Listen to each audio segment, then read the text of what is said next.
Mardi 9 juillet 2019, bienvenue à la grande édition d'information sur Esaü TV. Les écureuils du Bénin poursuivent leur campagne de la CAN 2019. Qualifiés pour les quarts de finale, ils affronteront demain les Lions de la Teranga du Sénégal. Les préparatifs de cette confrontation dans un instant. À la découverte de la cuniculture, l'élevage du lapin domestique dans cette édition. Zoom sur le village de Gogotin-Pomé, une attraction touristique du sud-ouest du Bénin dans ce 19h.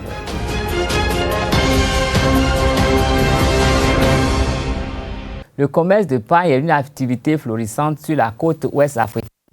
Du Bénin au Sénégal, les femmes sont les reines dans ce secteur qui draine du monde depuis les années de la colonisation et qui se métamorphose avec l'arrivée des tissus chinois. Anifat Boukari nous balade dans l'univers de ce commerce au Bénin. Suivez.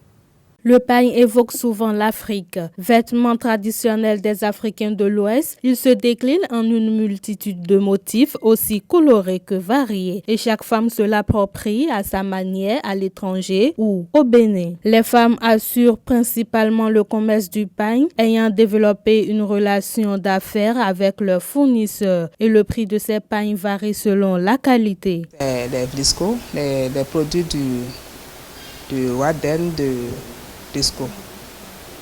Et je m'approvisionne ici, à la maison Vlisco, et tantôt au marché. Il y a les super qui sont à 50 000 et les was de 35 à 40. À la fois souple et solide, symbole de durabilité et de réussite, les vendeuses de pagne en général sont confrontées à d'énormes problèmes vu la morosité économique et les contrefaçons. Aujourd'hui, les difficultés sont énormes. Il y a la cherté de la vie et il y a aussi les contrefaçons. Les contrefaçons des produits Vlisco, les gens qui... Tout de suite, il y a les produits Vlisco qui sont... qui coulent les rues maintenant à vil prix, et c'est les contrefaçons, c'est pas le vrai Vlisco. C'est pas le vrai Vlisco. Donc ceux qui n'ont pas le pouvoir d'achat, ceux qui n'ont pas les moyens, préfèrent maintenant acheter ces petits tissus. Seuls les passionnés du Vlisco, comme moi, continuent d'acheter. Mais vu la cherté de la vie et tel que le temps est dur, maintenant beaucoup de gens ça ne va plus comme avant, quoi. Ça ne va plus comme avant. Le pagne est un tissu d'une valeur de référence, un signe de reconnaissance sociale, un symbole reconnu et admis par tous pour les grands événements de la vie. Créé depuis une vingtaine d'années, l'orchestre musical composé d'instrumentistes béninois dénommé Adjam Alefou accompagne les stars nationales et internationales de la musique. Quelque original que soit le nom de cet orchestre, il donne à réfléchir. Interrogé sur la question, le chef d'orchestre Souleymane Salaou, alias Soulbass, a bien voulu expliquer le sens du nom Adjam Alefou. On l'écoute. Avec les grands artistes comme Nel Oliver, Sabou Rantoron et autres, j'ai eu la présence d'esprit de fonder une équipe qu'on appelle Adjam Alefou. Et cette équipe a été nommée Adjam Alefou par le biais de quelqu'un que vous connaissez très bien, qui nous amenait en tournée. On était 6 musiciens que je chapeautais et il nous amenait en tournée nationale. On faisait au moins 14 dates en 2 semaines. C'était sans repos. Donc on jouait tous les jours dans le Nord. C'était Jean-Louis Azé. Et vu qu'on jouait tous les jours, lundi, mardi ou mercredi, les gens s'en foutent là-bas, dans les coins là-bas. Pourvu qu'il y ait spectacle, c'est tout. On n'a pas besoin de week-end en son temps. Donc on partait de Cotonou pour au moins 2 ou 3 semaines. Et on jouait tous les jours. Et un jour, pendant le spectacle, étant donné que l'orchestre n'était jamais fatigué, quand on finit un concert, automatiquement, on ramasse le matériel, en même temps on les met en package, et on tombe sur l'autre lieu. Dans la nuit, là, en même temps, on dort un peu et le lendemain, on fait le spectacle.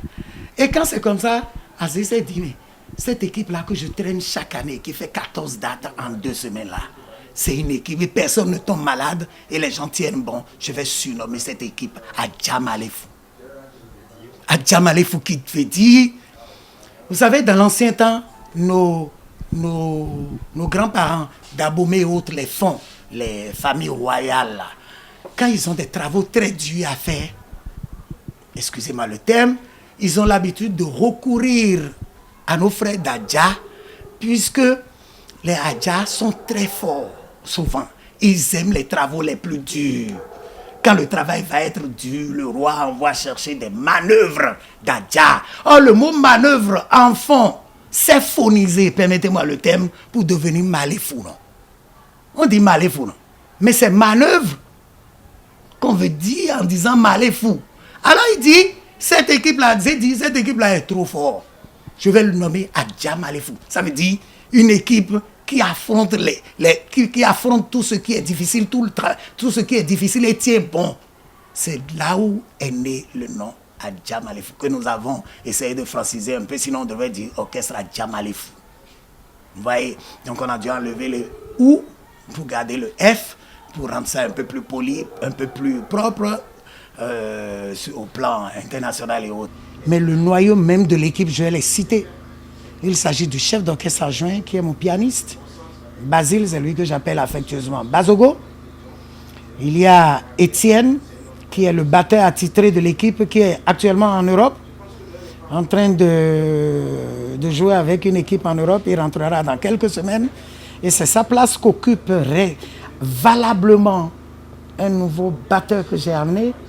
Et c'est d'ailleurs lui qui me l'a indiqué avant de partir. Il s'appelle Mario.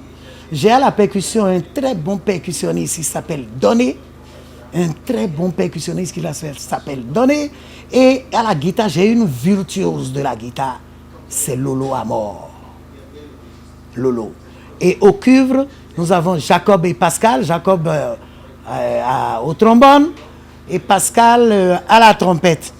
Vous avez remarqué tout à l'heure, je n'ai pas fini, hein, il doit rester le talking drum. Vous ne l'avez pas vu au talking drum parce que le répertoire qu'on va développer dans le cadre de cette fête de la musique n'a pas tellement nécessité le talking drum. Sinon, lui, il est le talking drum attitré de l'équipe. C'est également un rail des rails. Et vous devrez remarquer que dans l'équipe, chacun a su son poste en fait. Et la particularité de Adja Maléfou, c'est que parfois nous sommes 6. Je vais vous raconter une histoire. Est-ce que je peux aller en fond? Pour vous dire, on était en train d'animer une messe d'une grande cérémonie à DJ une fois. Et à Adja Maléfou était 4 ou 5, je crois. Et on faisait danser toute une foule. Vous savez comment ça se passe les cérémonies? On faisait danser toute une foule. Et quelqu'un est sorti de la foule pour dire, maintenant nous est fit à mourir, maintenant nous est fit à voilà, donc en fait c'est juste pour faire le groupe, c'est chacun est bon à son poste et la particularité chez nous c'est que tout le monde est chanteur. L'artisan est souvent désigné comme un travailleur indépendant qui, à base d'un certificat professionnel, exerce une activité manuelle selon les normes données. Il existe plusieurs types d'artisans, dont celui de sculpteur. En quoi consiste le travail d'un sculpteur? L'artisan Gaston Donvillers en parle. Suivez. Ati maze panao maze blonde nao tatama edai ho ai khazo bo toni ana blonde va lo tonjio adona kho atimboze machine me do mesure de ba de oji ase do mesure de ba de oji yo ana wa Monawa c'est survie bona formé do tena mona c'est ciseaux moi j'ai beau na di pere kakabo et na on de baba de yo bon et mais moi na ton don lo ni yo di mais la boulot bon tant de kana zebo blona ena tant bono dai ko no la do podion de blonde la dion ni mena blodion en c'est une oui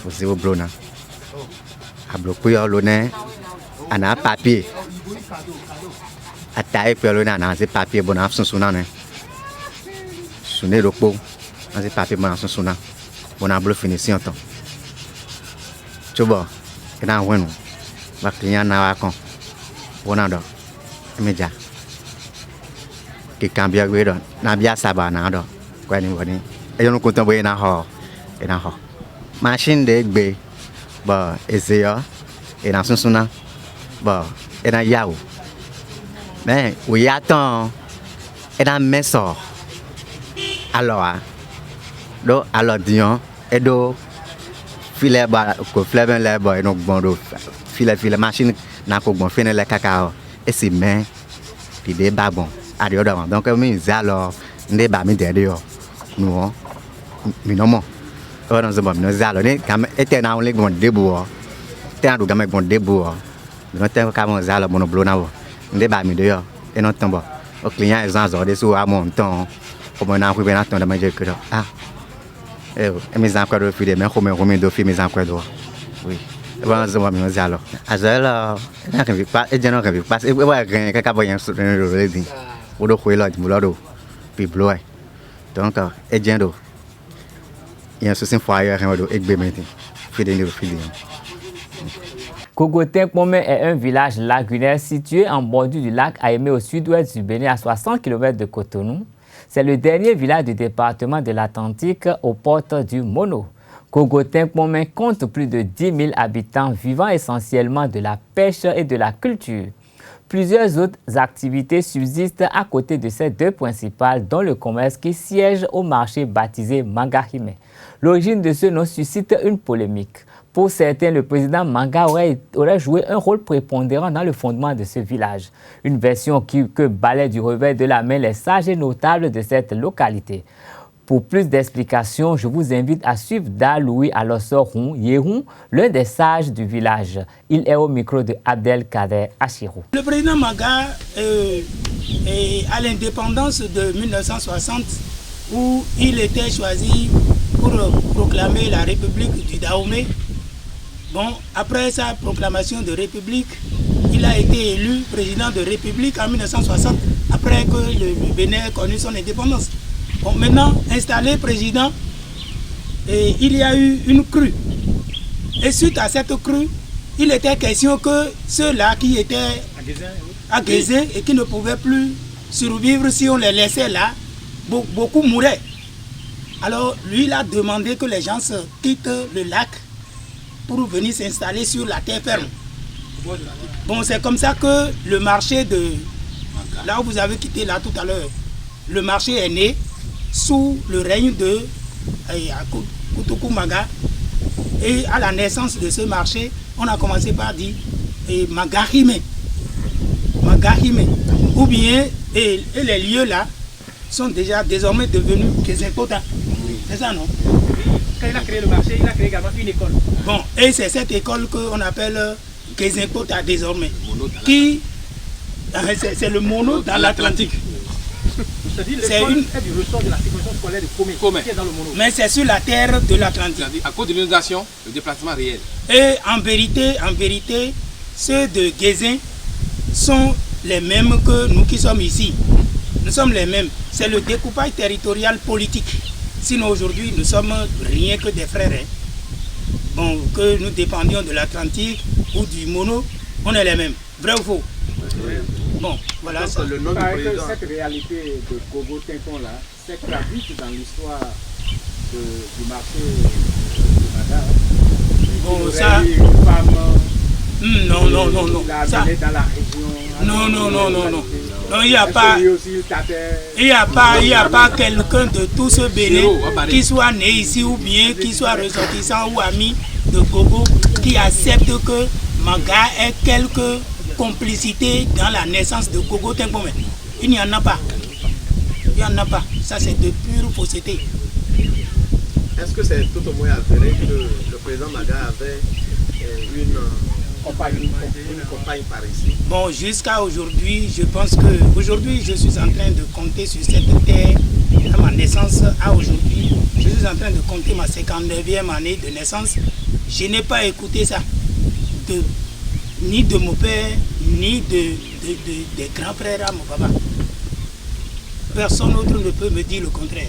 La cuniculture ou cuniculiculture est l'élevage des lapins domestiques. Elle s'est développée à partir du Moyen-Âge en Europe, mais n'a réellement pris son essor dans le monde que récemment. Au Bénin, plusieurs producteurs locaux s'adonnent contre vents et marées à cette activité.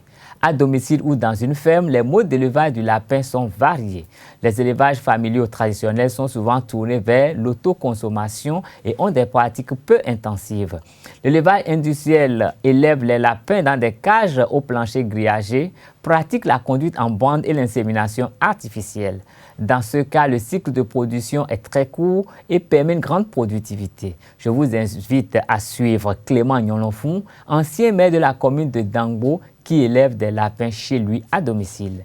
Il nous donne des précisions sur le mode alimentaire des lapins et les difficultés auxquelles sont confrontés les acteurs de ce secteur. L'alimentation du lapin. Le lapin, c'est un rongeur auquel on peut donner de la provende. Donc nous leur donnons la provende qui est fabriquée par Veto Service. Et pour remplacer le fourrage, puisqu'il faut nécessairement que le lapin prenne en plus de la provende, il faut que le lapin puisse prendre du fourrage. Or, le fait qu'on élève ça à la maison, dans une lapinière carrelée, et où on a mis des canalisations qui font descendre l'eau et les urines vers la fosse septique. Si on se met à mettre le fourrage, ça va boucher les canalisations. Donc nous avons remplacé le fourrage par le son de maïs. Donc le son de maïs quoi dit-on, le flot-flot, quoi, pas le flot-flot humide, hein, le flot-flot qu'on obtient en faisant le maoué. C'est sec et ça remplace valablement le fourrage. C'est ça que vous voyez en dehors de la provende Veto. C'est ça que nous faisons comme ajout pour remplacer le fourrage. Pour produire un lapin d'à peu près 1 kg, il faut un lapin vif engraissé de 1,7 kg. Pour parvenir à 1,7 kg de lapin vif, afin d'obtenir 1 kg de viande de lapin, il faut faire la saillie de la lapine qui fait 28 jours, 1 mois, pour pouvoir mettre bas. Quand les lapereaux sont nés, il faudrait à peu près encore 1 mois pour l'allaitement. Pendant ce temps, on peut encore saillir la lapine. Maintenant, quand les lapereaux sont à l'âge du sevrage, c'est-à-dire après 1 mois d'allaitement, on les sépare de leur maman et de la lapine, c'est le sevrage, et on leur fait un engraissement de 60 jours. En résumé, depuis la saillie jusqu'à avoir le lapin de 1,7 kg qui pourra donner 1 kg de viande, il faut 4 mois. 4 mois pendant lesquels on dépense assez d'argent, on dépense assez d'énergie, on fait beaucoup de soins. La viande de lapin sur le marché et avec les éleveurs, ça varie de 2700 à 3000 francs. Mais les restaurants qui les achètent les vendent entre 5000 et 6000 francs. Donc, vous constatez que le producteur, pendant qu'il est en train de vendre son kilo de lapin à entre 2700 et 3000 francs, et les autres qui sont dans la chaîne de commercialisation peuvent vendre le même lapin, le même kilo de lapin entre 5000 et 6000 francs. Donc, il est intéressant que celui qui produit le lapin puisse trouver un débouché pour son écoulement, ce qui n'est pas du tout facile. Et c'est ça qui nous a amené à envisager la création d'un restaurant que nous venons d'ouvrir pour pouvoir finaliser la chaîne. Ce n'est pas facile et il est souhaitable que les autorités nous aident pour pouvoir pérenniser le côté de la commercialisation. En page sport, le tableau des quarts de finale de la 32e édition de la Coupe d'Afrique des Nations de football est désormais complet. Les éléphants de la Côte d'Ivoire, les aigles de Carthage ont rejoint hier le Bénin, le Sénégal, le Nigeria, l'Afrique du Sud, le Madagascar et l'Algérie. Les Ivoiriens ont éliminé les aigles du Mali en 8e de finale sans briller grâce à leur coup de victoire 1-0. Alors que les Tunisiens ont validé leur billet au bout du suspense face au Black Stars du Ghana. Après un score de parité d'un but partout à l'issue des 90 minutes et des prolongations, ils ont pris le dessus au bout des tirs au but, 5 tirs réussis contre 4 pour les Ghanéens. Après une journée de repos ce mardi, les écureuils du Bénin vont ouvrir demain le bal des quarts de finale avec les Lions de la Teranga du Sénégal au stade du 30 août du Caire. Depuis l'entame de cette compétition, le Bénin n'a encore remporté le moindre match au terme du temps réglementaire. Le sélectionneur béninois Michel Dussuet a fait une autre lecture de cette statistique lors de la traditionnelle coin de presse d'avant-match. Il estime en outre que la pression sera plutôt sur les Sénégalais, désormais les seuls grands favoris de la CAN 2019. C'est votre lecture. Moi, j'aurais envie de dire aucun match perdu. Donc, c'est une autre vision des choses. Surtout contre les équipes que l'on a dû affronter jusqu'à aujourd'hui. Et c'est ce que je retiens de positif. Ce match contre le Maroc, on l'a gagné, même si c'est au tir au but. Donc c'est une victoire. Maintenant, sur le match contre le Sénégal, on sait que c'est encore un gros challenge qui est devant nous. Une des toutes meilleures équipes du continent, un favori pour le titre. Donc on sait ce qui nous attend, on sait le défi que l'on a à relever. Mais on a tout à gagner dans cette compétition et la pression elle est plus sur les épaules du Sénégal qui postule au titre que sur nous qui sommes un peu dans une dynamique positive. On voudrait aller le plus loin possible, mais on n'était pas cité dans les favoris au départ de la compétition, donc on va pas rester, on va pas du jour au lendemain devenir des favoris, quoi. Donc on est dans notre posture, on est dans notre rang, juste envie de faire un grand match. Il y a un laps de temps très court entre le dernier match de poule et le 8e de finale, et on a bénéficié d'un laps de temps un peu plus long, ce qui je pense nous a fait du bien, parce qu'on a dépensé beaucoup d'énergie lors de nos matchs, donc ce repos était salutaire, ça nous a permis aussi, je pense, de décompresser un tout petit peu. Maintenant, pour nous, il s'agit de se remettre dans la compétition et d'aborder ce match avec l'état d'esprit qu'il faut et les vertus morales que l'on a développées jusqu'à aujourd'hui. Il y a aussi Steve Mounier qui revient, qui était suspendu. Donc voilà, c'est aussi, on récupère des joueurs. Son homologue sénégalais Aliou Cissé des Lions de la Teranga n'envisage pas un seul instant sous-estimer l'équipe béninoise comme l'ont fait certains de ses joueurs à l'image du Rennais Mbaye Niang. Nous, de notre part, on n'a jamais sous-estimé qui que ce soit. Bon, je pense que ce sont des propos que moi j'ai pas lus, que j'ai pas eu vent de cette sortie-là. Mais bon, comme je dis, dans l'ensemble, nous sommes concentrés et que sous-estimer le Bénin serait vraiment la plus grosse bêtise de notre part. Je crois que il faut respecter l'adversaire. Et dans le football moderne, dans le football de haut niveau, dans le sport de haut niveau, je crois que l'humilité et la modestie, c'est quelque chose de très important. Donc j'appelle à nos joueurs à un peu plus d'humilité et de respect de l'adversaire, comme moi je le fais, comme notre staff le fait, comme notre fédération le fait, comme notre pays a cette réputation d'humilité et de respect. Ouais, s'il gagne la CAN, mais je crois qu'aujourd'hui il ne faut surtout pas penser Ballon d'Or. Aujourd'hui, je crois que ce qui est important pour Sadio, c'est continuer à se battre pour l'équipe, continuer à faire les performances pour que l'équipe du Sénégal aille de l'avant. Je crois qu'il est dans cet état d'esprit. Et mon discours avec lui est clair, c'est donne le maximum que tu peux donner à l'équipe et l'équipe te le rendra. Donc je crois qu'il est dans cet état d'esprit-là. Effectivement, JL c'est parti, Salah n'est plus là. Mais c'est un garçon qui a la tête sur les épaules et il comprend que le collectif passera toujours au-dessus des individualités. Et comme je l'ai dit souvent, c'est un garçon qui apporte beaucoup au collectif et aujourd'hui le collectif lui rend. J'espère pour lui en tout cas et pour notre équipe nationale que ce cap des quarts de finale on le passera, ce qui serait vraiment une progression pour cette génération-là qui est là depuis 4 ans. À Cotonou, les supporters des écureuils restent confiants avant ce derby ouest-africain entre Sénégalais et Béninois en quart de finale de la première Coupe d'Afrique des Nations à 24 équipes. C'est un exploit que tout le peuple béninois a apprécié et on espère qu'ils vont rééditer encore cet exploit le mercredi. C'est tout ce que je peux dire concernant leur qualification. Ils ont un groupe vraiment solidaire que pronostic, c'est qu'on se qualifie.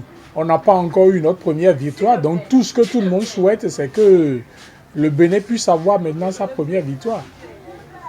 Mais si la victoire n'est pas là et que ça serait encore pour les demi-finales, on espère toujours quand ça viendra. Et nous attendons plus d'eux pour le match de Bénin-Sénégal pour le mercredi prochain. Moi, je pense qu'au moins les écureuils vont faire 1-0. 1-0, on ira peut-être si possible au séance des tirs au but et on va remporter. C'est ce que nous souhaitons. Moi je suis très content qu'on va avoir la victoire, on va gagner, le coupe va arriver au Bénin, c'est sûr.